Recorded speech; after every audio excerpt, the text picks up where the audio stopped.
fare il cammino, siamo d'oltanza senza speranza, che mangia vivo senza creanza.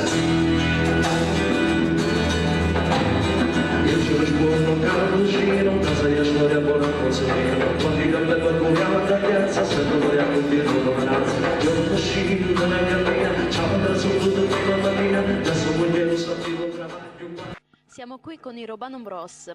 Quando è nato il vostro gruppo e da chi è composto?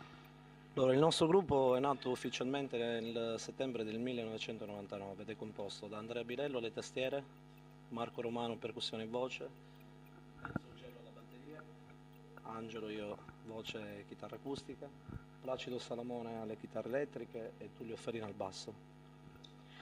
Qual è il vostro genere musicale? Fondamentalmente il nostro genere è pop rock italiano, però influenzato da sonorità popolari etniche mediterranee, direi. Una delle 3 canzoni che presentate su questo palco è in dialetto siciliano. Quanto è importante nella vostra musica l'attaccamento alla vostra terra?